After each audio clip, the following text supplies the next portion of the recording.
People think that the reason why people have weight problems, if we get an expert on TV or we have some actress that we're going to ask her opinion about why it is that she stays thin, we're going to hear all kinds of things from people. Well, I do portion control. Yeah, well, we're going to find out how senseless that is. Lack of exercise is the problem. Too much stress, okay? Emotional eating, genes, fast food, too much snacking, childhood issues. Now, childhood issues. Let's see now. We've got areas of the world where people are getting enough to eat.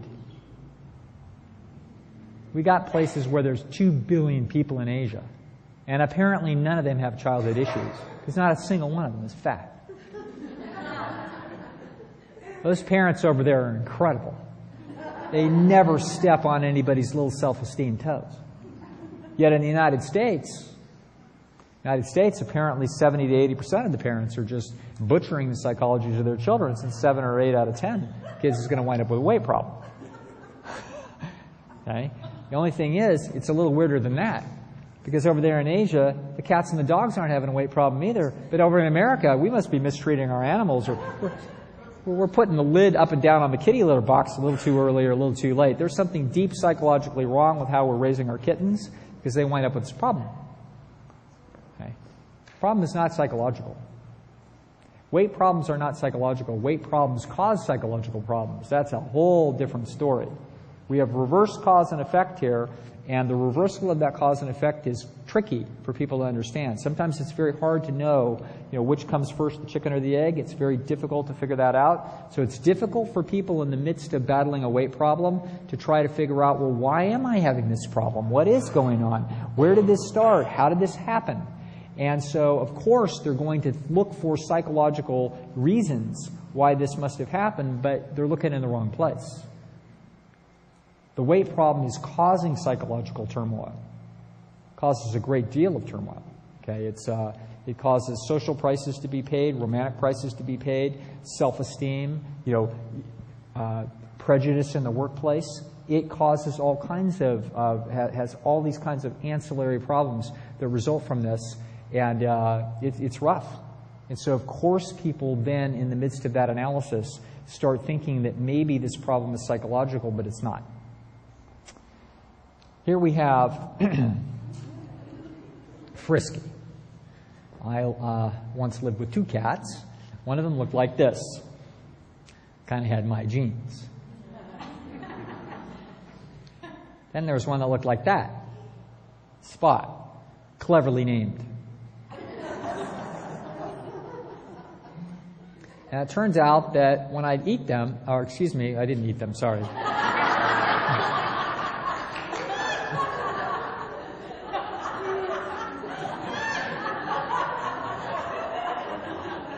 AJ, you just enjoyed that just a little too much. When I fed them, this is what I would see, their little smiling faces looking up at me. And one of them looked like that, and the other one looked like that. And yet, they were feeding out of exactly the same bowl. There's the artist.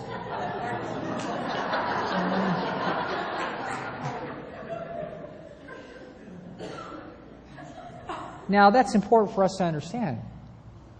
Like, in the United States, people are all pretty much eating the same food. If you look at any major analysis of what people are eating, the slender people, the slenderest people you know, maybe not you because you're an unusual group that has ties with a hyper-health-oriented community, but if you were a little more normal and weren't out in the whack end of the continuum here, if you had a friend, one of them that was thin and one of them that had a weight problem, those 2 people would be eating essentially the same food.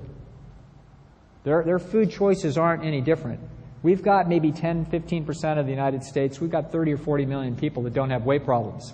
Let me tell you something. Those 30 or 40 million people, they're eating the same thing everybody else is eating. They're eating the same French fries, same hamburgers, same cheeseburgers, same ice cream. They're eating the same chips. They're eating all of the same things. Okay? They're both eating out of the same food bowl. One of them has a weight problem. One of them doesn't. We're going to try to figure out what the answer is. Why is it happening that some people and some cats and some dogs are having a problem. Here's where it starts. Everybody knows who this is, of course.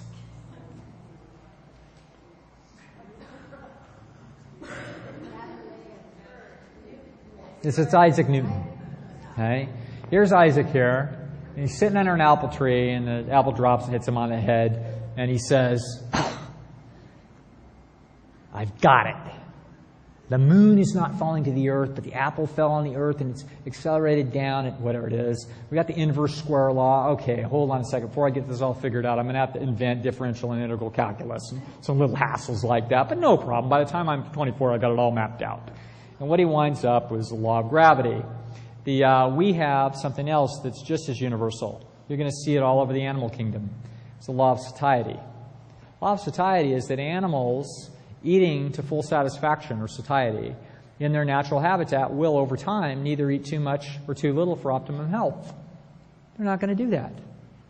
You've got millions of species out there. They're not having any problem.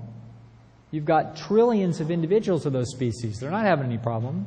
We're only having a few isolated little pockets in the world of a few little species that are having a problem. That's because something is not happening, and it cannot be that the law of satiety is being violated.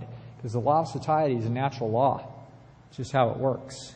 So what's happening here? So there's just like when you see a rocket ship go up, you're not seeing a violation of the law of gravity or a hot air balloon. You're just seeing a set of forces here that winds up acting against each other, and then we get something that's curious. The same thing is happening when it comes to satiety. Here's a math problem. 45 years, so I'm a little older than that now, I've eaten about, call it about 3 or 4 pounds of food a day, call it 1,000 pounds a year, 45,000 pounds more or less. Now, I know I don't look like it, but that's how it is. Eating about that much food. Now, if I were just 1% short, what would that mean?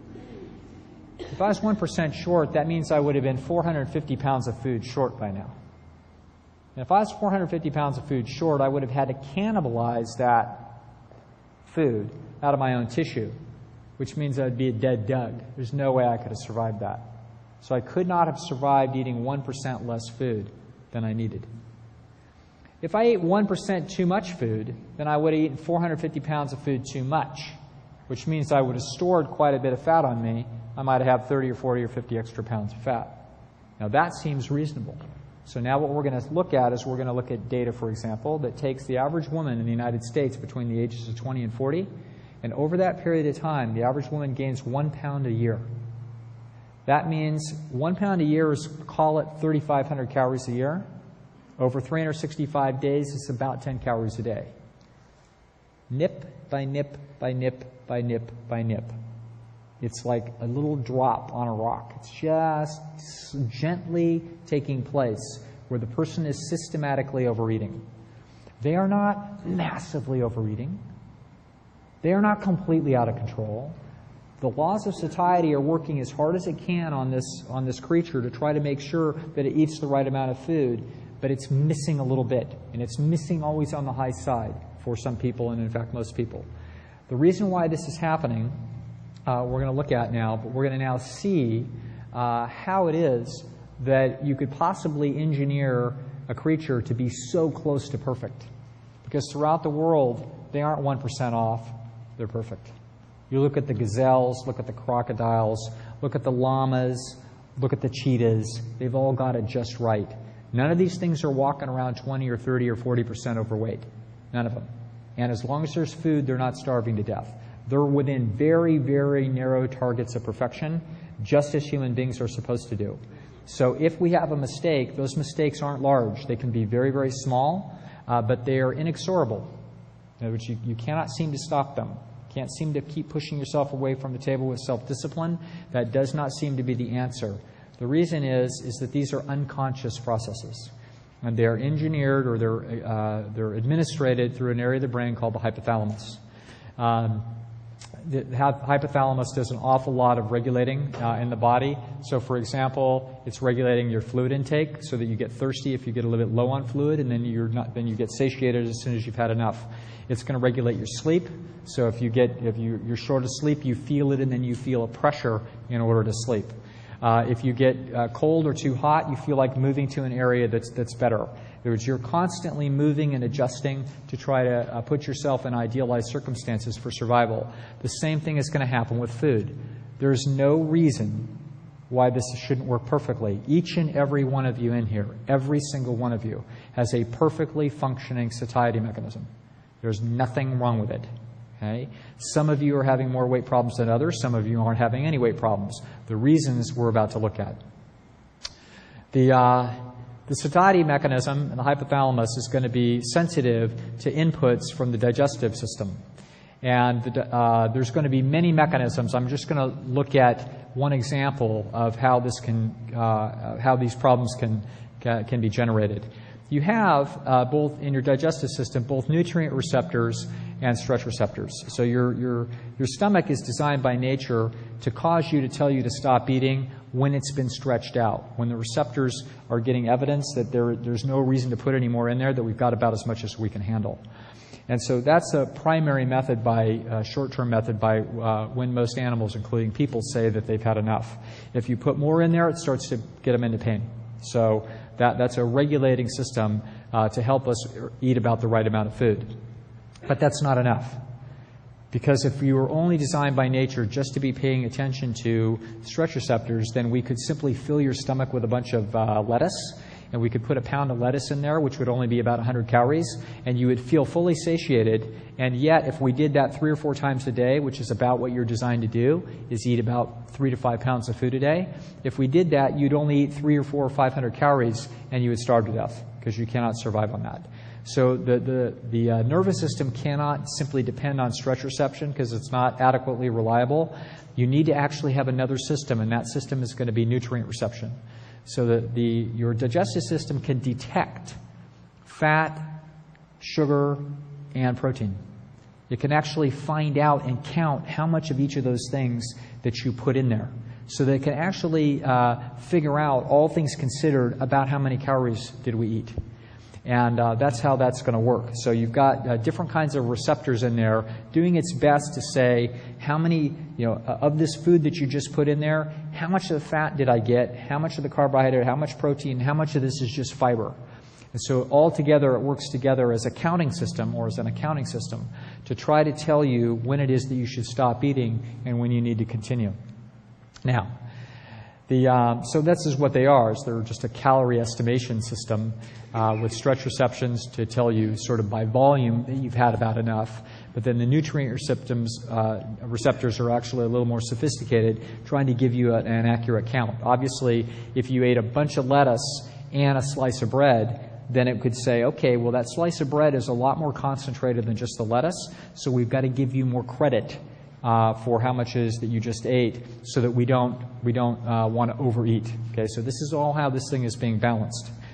Now, it all sounds great, except now we're going to look at 2 people. One of them that doesn't have a weight problem and one of them that does. And we're going to now look here, and we're going to see that this guy here, who has a really cool goatee, by the way, this guy has a bunch of stretch receptors, and he's got fat receptors, for example, in his stomach. And this guy has stretch receptors, and he has fat receptors in his stomach.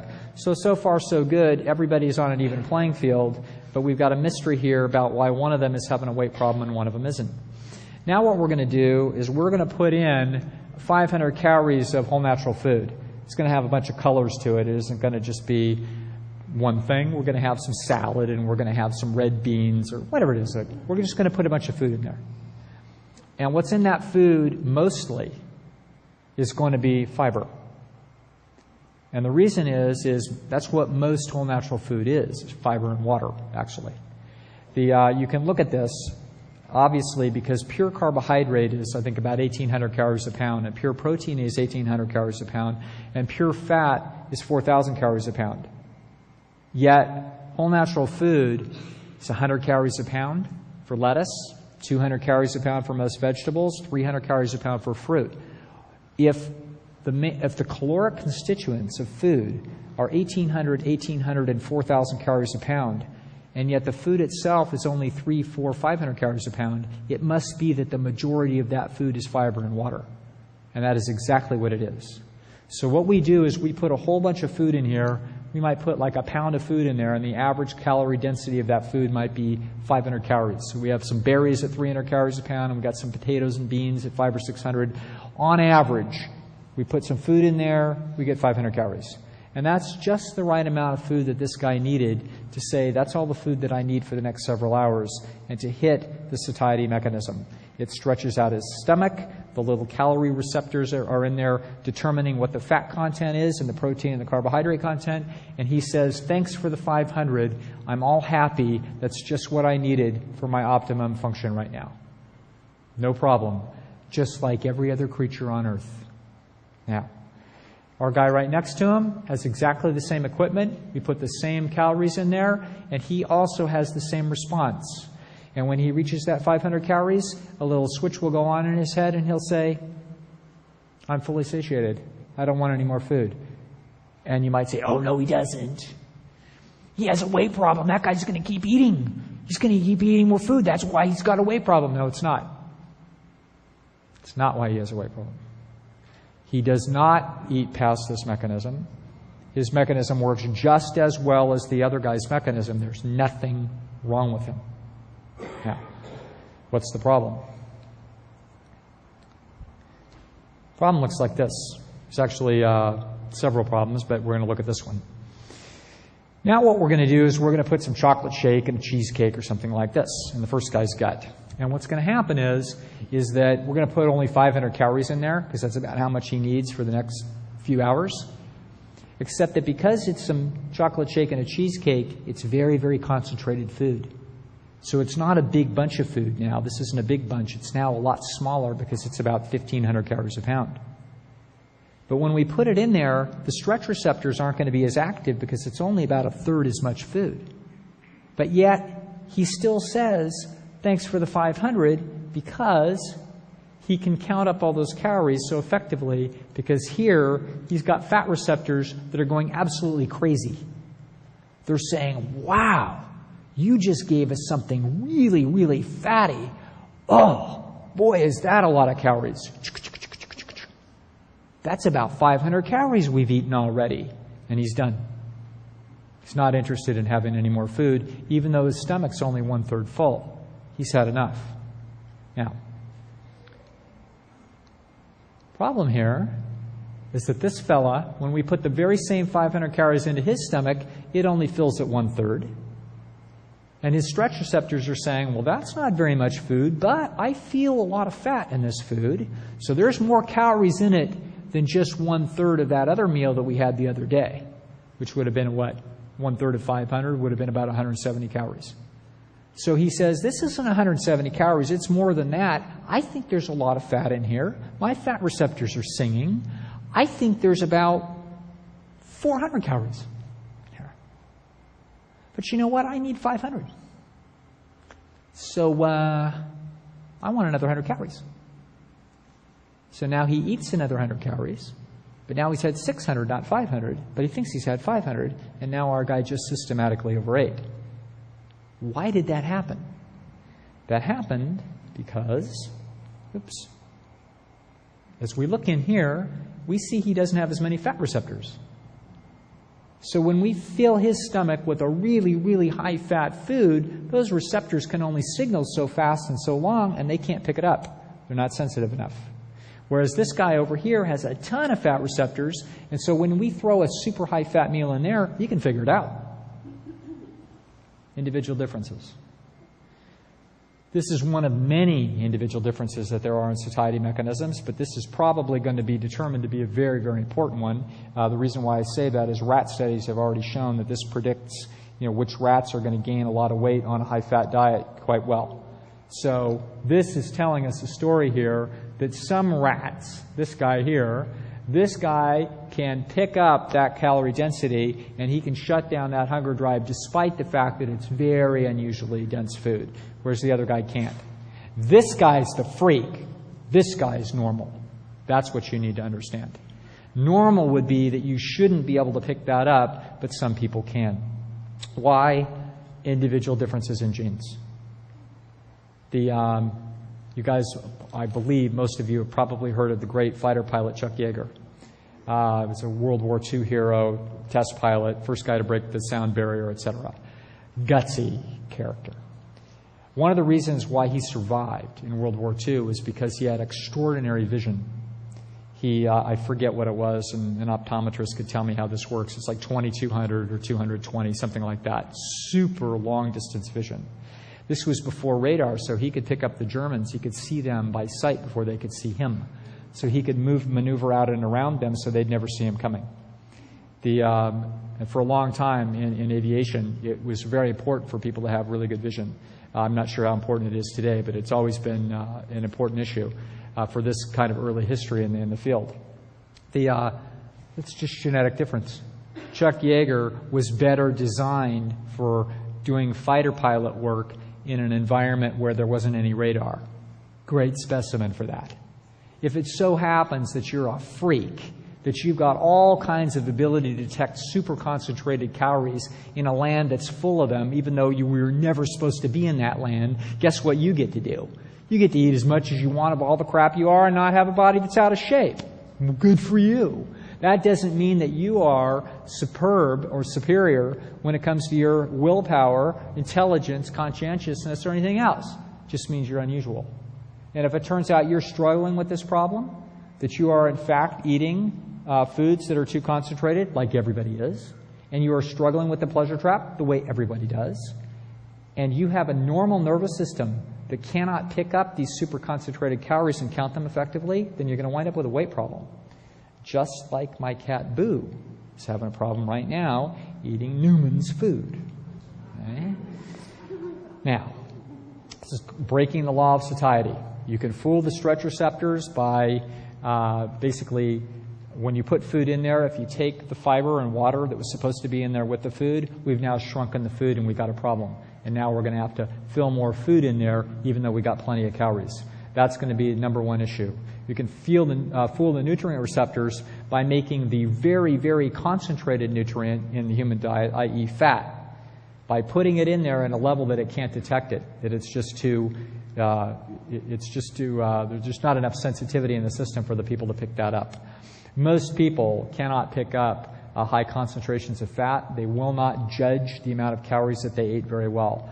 An experiment at Penn State University showed that if you have two sets of women both eating a bowl of pasta, the pasta's got about 500 calories, I think it was, of pasta and vegetables. So they both got the same amount of pasta and vegetables. It's the same size amount of food that they're going to put in their bodies. The first group is going to eat about 500 calories. They're going to be done. They don't want to eat anymore.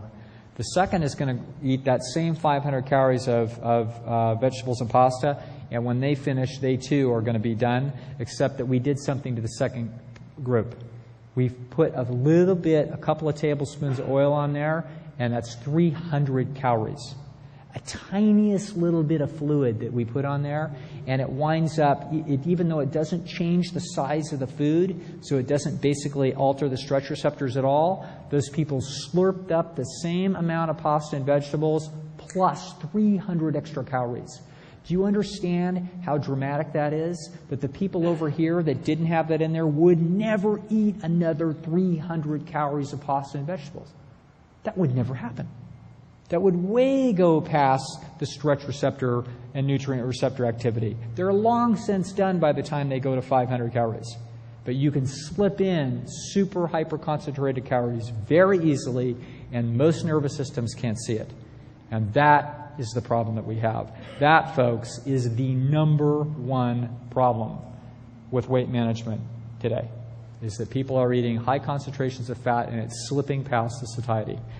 So, primary causes of dietary excess is actually fiber deficiency. You've removed all the fiber out of those calories, so it's not corn anymore. It's not even cornmeal. It's corn oil. So we've taken the most calorically dense thing out of that corn, and we've turned it into 4,000 calorie a pound food. We put a little bit in our salad or a little bit in our pasta, and suddenly we've got a hyper-concentrated food. We can also damage fiber by the processing of foods.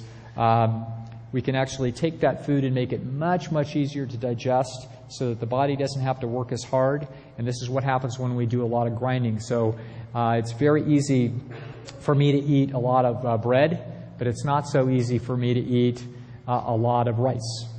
So if I go into a restaurant and there's bread there, it's easy enough for me to eat 3 or 4 pieces of bread, but I wouldn't eat the equivalent amount of rice. Why? Because it's very easy to eat that bread, very soft, easy to digest, etc.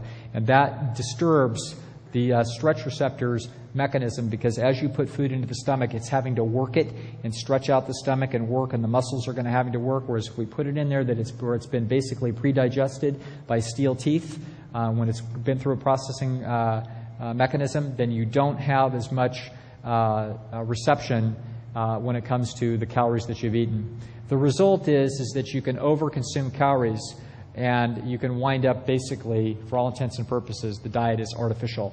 Diet's artificially concentrated, and therefore the satiety mechanisms are doing the best they can, but they're not playing with a fair field. Now, look here at how dramatic that this can get. What's more filling? Pint of ice cream? Super concentrated.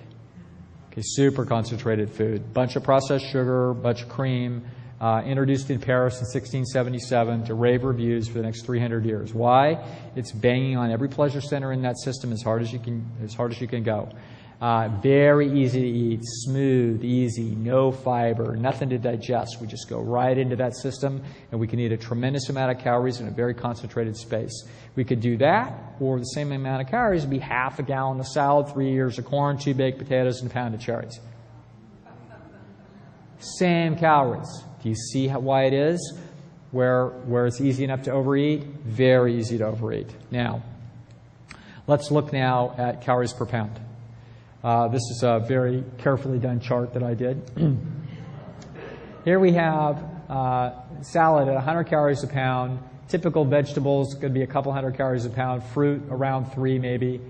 Grains, starches, beans, potatoes, rice, etc. 500 to 600 calories a pound, the way you're going to eat them with their water content.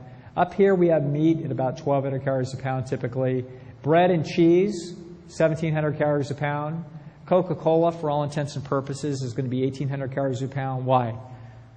Seems like a pound here, it's only got 160 calories in it or whatever. What do you mean 1,800 calories a pound?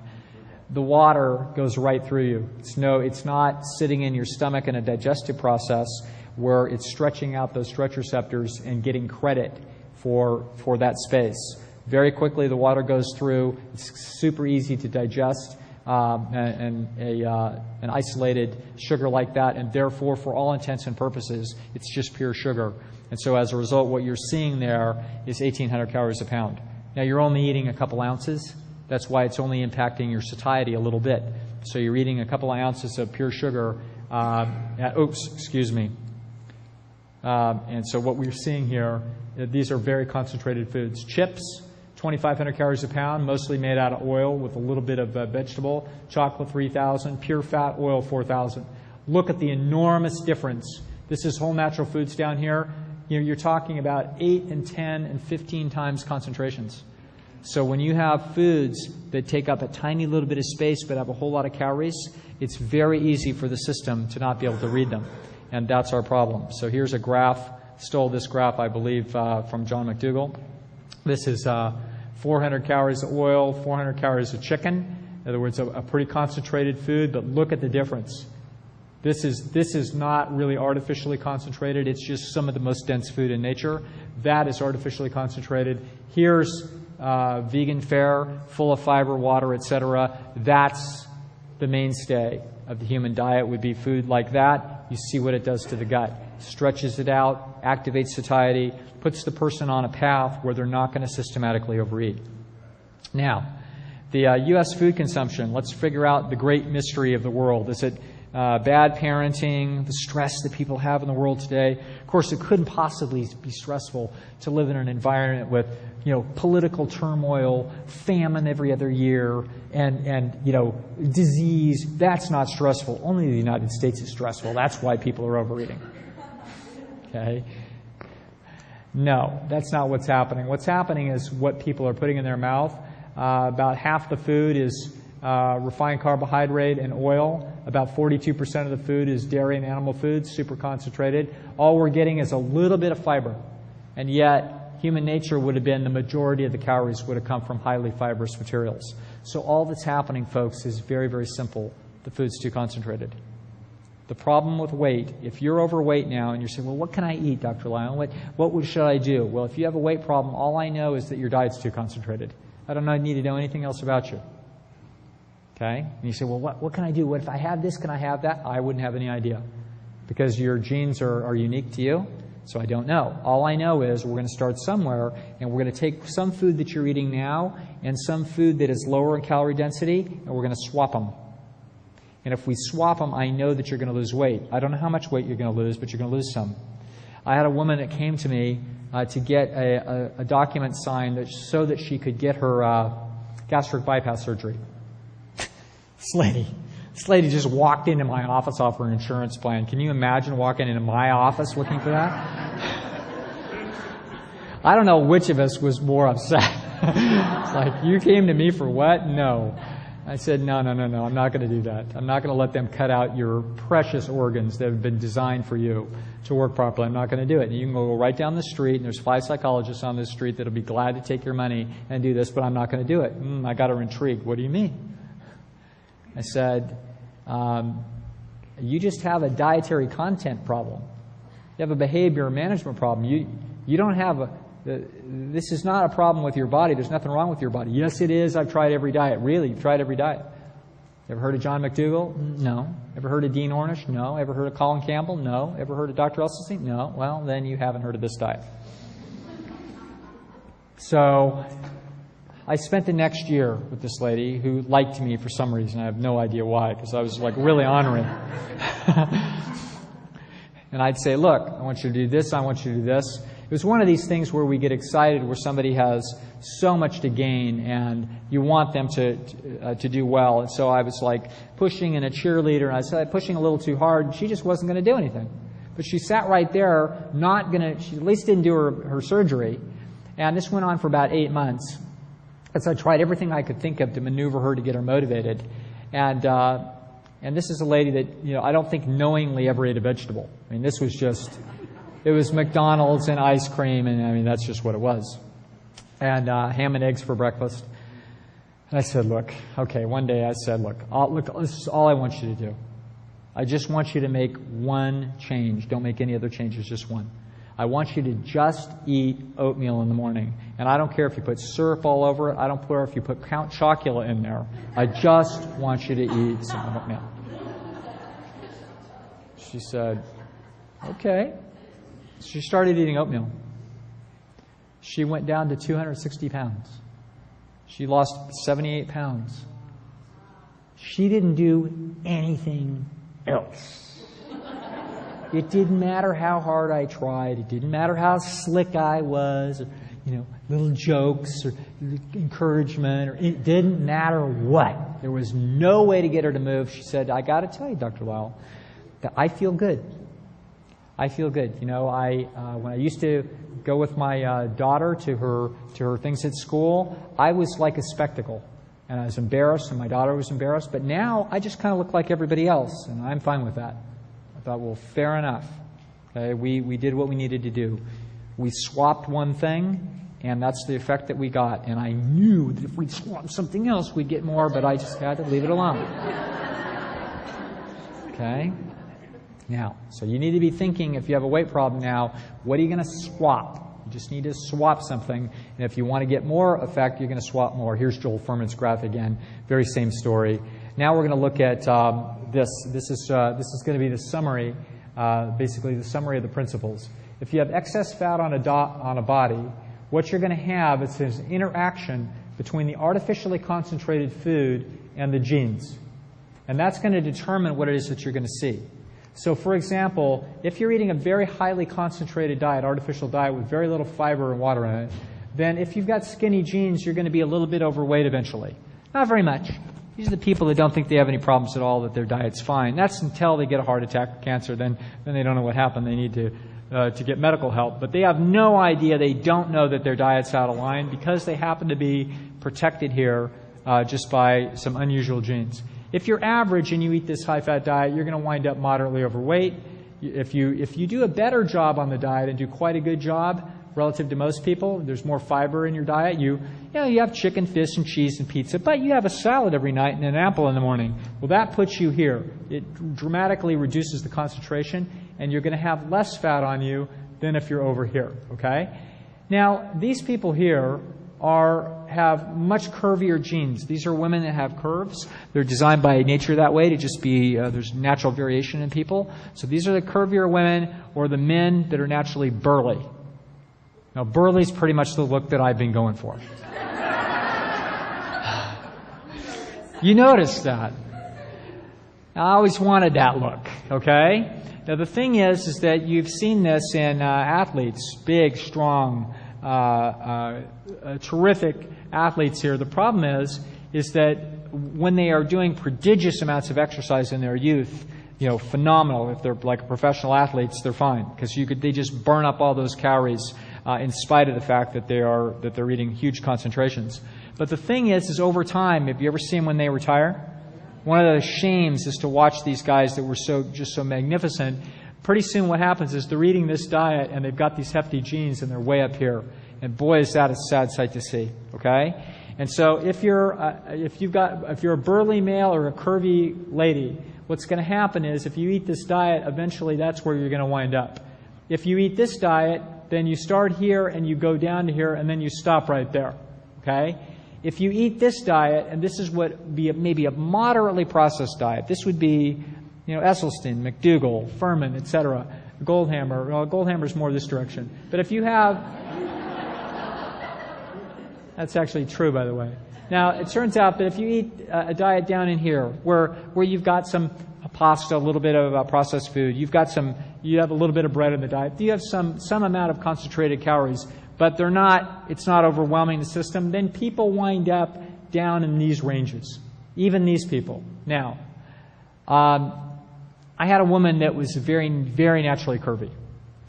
And she came to the McDougall program real frustrated because she had these genes and she had been eating this diet, so she was up here. And then for the next year, she ate the McDougall diet, which is about here, the standard McDougall diet. And she came down and she landed right there at that last 15 pounds or 20 pounds, and she was irritated. She said, I have to tell you, I have not been 1 inch out of line. This is a bright, diligent person that was not going to, she got such benefit, she wasn't going to step out 1 inch out of line, and she says, I've been stopped for months. And it's clear I've got too much weight on me. What am I doing wrong? And the answer is nothing. You're not doing anything wrong. Biochemically, you're probably very healthy, doing really well. But the only problem is that it's a little bit of processing here, a little too much for you, slightly too rich. You've stalled right there. We have to move this direction towards truly whole, natural, unprocessed food. We have to get rid of the bread and the pasta. And some nuts. Okay, we got to knock off some of the more concentrated things. We did. We took her all the way down to here, and I said, look, we're not doing this for life. I just want you to run an experiment. I want you to know what it feels like to get there, and then you're there, and then you can decide from there what it is that you want to do. But I want you to know that this is possible, that you don't have something wrong with you, that you can eat as much as you want, and that's where you'll go. And she did. Over the next 4 months, she lost that last weight and got down to here, and then she called me up, and she said, I'm having a problem. I said, well, what's that? She said, my adult children, now believe that I'm sick because I'm too thin. So now what do I do? Okay? And I said, well, then why don't you then split the difference and go about here? And let's add a little pasta in every week and add a little bit of bread. So let's do that. And she did, and then she crept back up there, and there she's happy. Good. Now, that's where we go. So wherever you want to be on this line, folks, you can get there. If you want to go all the way to here, fine, go all the way to here. If you don't want to go that far, you go to here. If you want to do a little better, you go to here. If you're just happy going from here to here, fine. Okay? No problem. You choose your place, you go that direction, your body will go that direction, it will take you there. You don't have to consciously regulate this, it will be unconsciously regulated. The question is, why are some people hefty and some people skinny, and how would that work? Well, here's one reason. Here's a bunch of people on the edge of Asia, Polynesian area, etc. They're on the mainland, except that this guy over here is taking over, and he's going to stop this guy from being with this girl. And so this guy says, you and I and our friends, we're going to go on a boat and we're leaving this island because the chief's too mean, and they go. So off they go on the boat, and they go 200 miles looking for a new island to go to. The only problem is some of them don't get there because there's not enough food. So who do you think got to the next island? The curvaceous, burly ones got to the next island. The skinny ones, they ate along the way. Okay.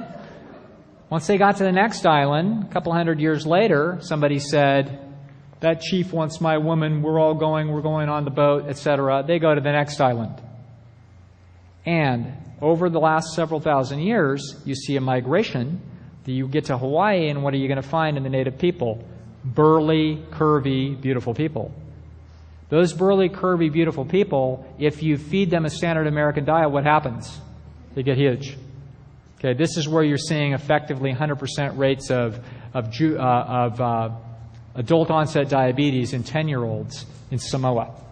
Okay, what's happening? Those people that are naturally this way because of this natural feast and famine migration across the oceans, i.e. what they have is they all have the burly genes. See? If you happen to be born with burly genes or curvy genes or even moderately curvy genes, I guarantee you're struggling with a weight problem. Why? Because you're in modern America and you're in an environment that's designed to make you overweight sick. Now, so you don't need to try to eat less. You've got circuits in you. I call them YOWL circuits. As soon as you are overweight, what happens is these circuits turn on. They start to create a biochemical concentration in your blood that will tell you to start eating less. So guess what? You don't have to consciously eat less. All you have to do is eat an appropriate calorie-dense diet, and your body will take the weight off by itself. The job is not to consciously eat less. That is not how we lose weight. What we have to consciously do is reduce the concentration of the food down to appropriate levels, and it will take care of itself. That is how you lose weight without losing your mind. Now, how do we get that concentration so it's really appropriate or best? This is what I call my religion of eating. This is a really good way to do this if you're really trying to get on a good track for the new year. For your main meal of the day, which is probably going to be dinner, eat your salad first, your vegetables second, and anything concentrated third. Do it in that order. The salad has the lowest calorie density, so it's the least interesting. So we eat that first when we're hungry. Then we go to the vegetables, which are going to be next level of concentration, or it might be soup, for example. And then whatever you're going to eat for the more concentrated food, could be pasta, rice, or et cetera, that sort of thing. Any concentrated grain, potatoes, we eat that last because those are about 500 or 600 calories a pound, or beans, for example. If we do that, if we eat them in that order typically, then we're going to make sure we get plenty of salad and vegetables in there, which is a key to having the overall concentration of the diet low enough that you'll be able to lose weight easily. We don't need any other bizarre cockamamie theories about why you've got psychological troubles that are driving this. We don't need that because it's completely unnecessary. In philosophy, we'll call this Occam's razor, that we don't need to add some explanation to the system when it's so easy to see what the cause is. All you have to do for rats is feed them appropriate rat chow, and they will regulate their weight perfectly. But if you throw bread and chocolate in the cage, the average rat will gain 49% of its body weight in 60 days. No problem. The rat didn't go through any trauma. It didn't have its mother issues. There's nothing going on here. All we did was we concentrated the diet above what it was designed to get in nature, and it systematically overate. Some of them overate a lot and doubled their weight. Some of them overate a little and gained a little bit of weight, but it's just a bell curve here, dependent upon their genes. There's no other reason for us to be worried about this problem. Just eat the right food. The reason why this is going to be tough is not because there's anything wrong with you. It's because of the pleasure trap. The pleasure trap is a problem all of us face. Me, other skinny people, people of moderate weight, people of, from all walks of life with all kinds of issues. It doesn't matter what's going on. The pleasure trap's the problem. The pleasure trap drives us towards these concentrated foods, and that's actually what we're facing. The moth will fly into the light, and if it's a candle, it'll kill itself. And sometimes I'd leave my light on at night, and I'd come out in the morning, and I see some dead moths on the ground, and it's like, oh, I should have turned it off, okay? What happens? Why are they doing that? Because they're designed by nature to actually seek light, because when they go up in the air, there's the light that they're seeking is the moon. And they use the moon as a guidepost to get up, and then they go search for mates and foods over here, and then they have a reverse compass inside their head. But once they go over there, they fly back up to the moon, and then they fly home. They're built that way. It's their design. So if you put a super light, a big light out on your porch that's 10 times brighter than the moon, what are they going to fly to? They're going to fly to your light, and they're going to hit the glass, and then they're going to stumble, and they're going to fly to hit the glass again, and stumble, and fly and hit the glass again, and stumble. That's what they're going to do. That looks like everybody with a weight problem that I've ever seen. They're flying towards the concentrated food. They stumble if they're in trouble. Okay? This is the cycle. This is the cycle we need to break. Do you need to be perfect? No. You just need to do a real good job. We need to swap out some foods, put more healthy food in, take out some food that's less healthy. But is there room for any indulgence? Of course there is. You're designed by nature to be able to manage some concentrated food in the diet. And our ancestors would have had those, and they would have managed their weight fine. We just can't make it a major component the way it is now. For myself, I've got my own little issues here. Like this here is carrot cake. Now, let me tell you the story about carrot cake. I went years without eating carrot cake, and when I wrote The Pleasure Trap with Dr. Alan Goldhammer, who is perfect, by the way, it's really annoying that that's true. There was a little place near our office where I'd always go for lunch, and I would eat a thing called a vegan wrap, obviously.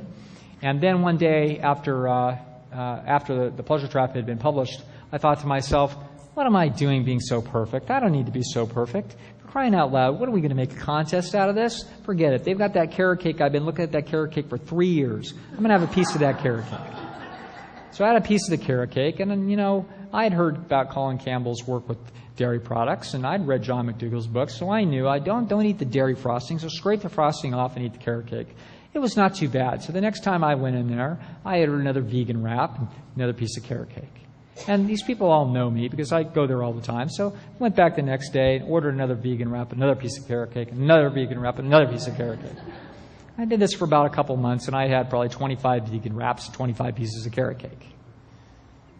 Then I went away to speak with Alan about the Pleasure Trap, and came back and he's called his wife on the phone. And he said, "What are we gonna have for dinner?" She says, "I'm too late. It's too late. You guys are in too late. Why don't you guys go get something to eat?"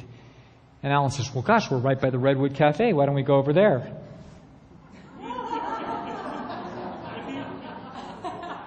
It's where I made my mistake. I had right then is when I should have said something.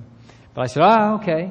So we go to the Redwood Cafe, and I'm walking in there, and I'm thinking, I'm going to go right up to that gal, and I'm going to order really fast, and I'm going to make it really clear. So I went up to her, and I said, "I'm just having a vegan wrap." She says, "And a piece of carrot cake?" And I said, "No, just a vegan wrap." And she said, "Are you sure?"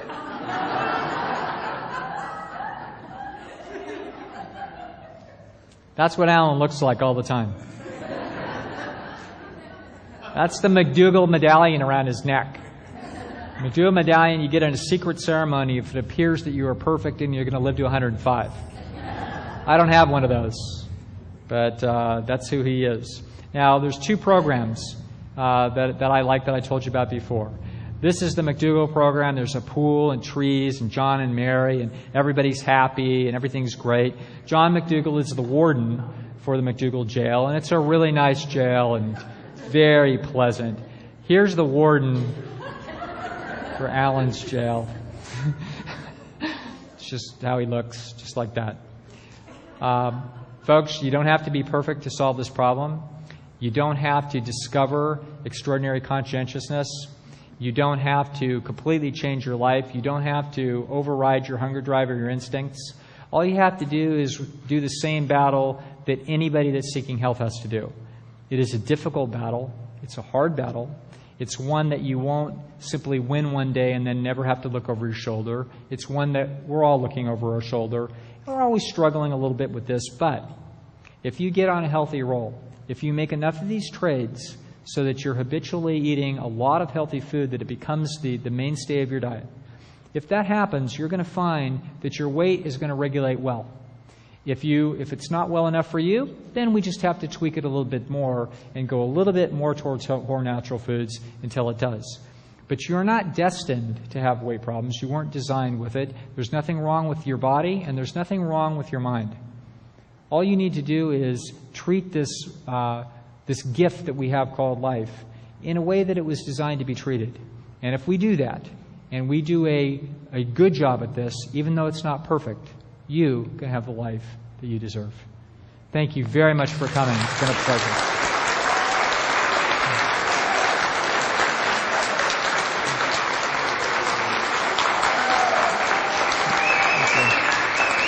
It's a pleasure.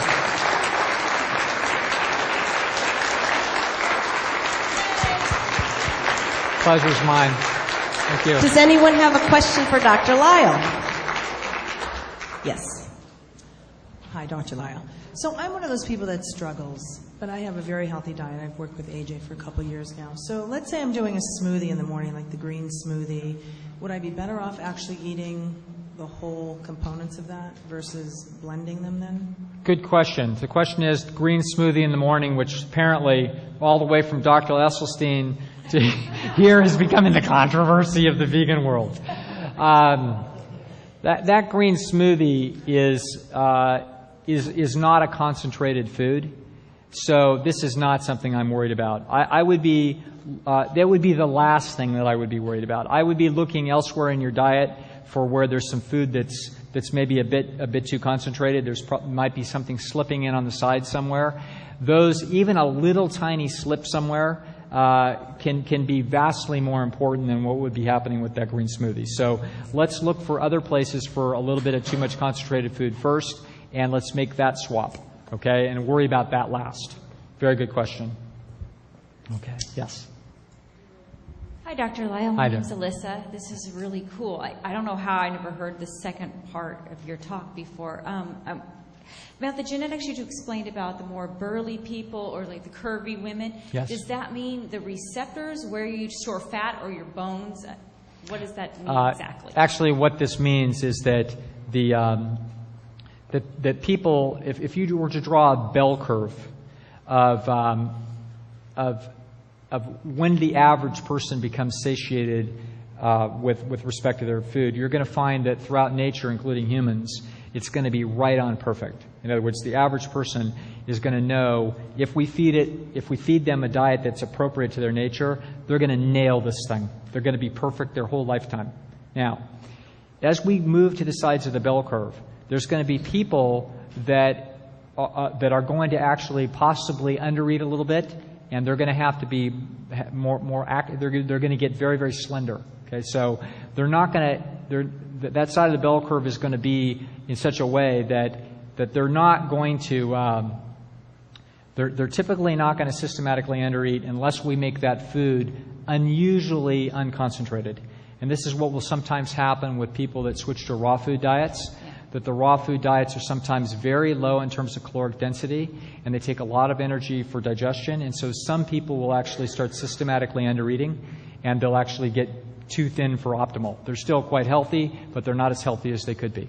Now, the other side of the bell curve is the one where almost all the problems are. And that is when people that are on the other side of the curve, if they were to eat a diet that's a little bit concentrated, they start putting on weight. Why that happens is probably the result of several mechanisms. It's not one. Okay?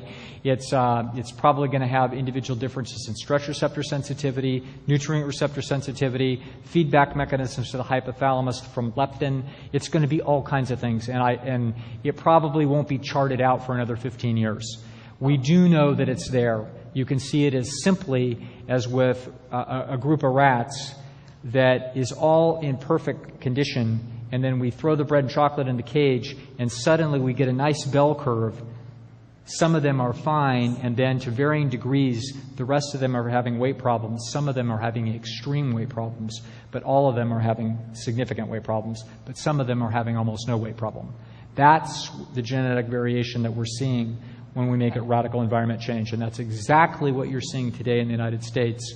Radical environment change in the last 50 years has left the middle of the bell curve lost and in trouble, i.e. 30, 40, 50 pounds overweight.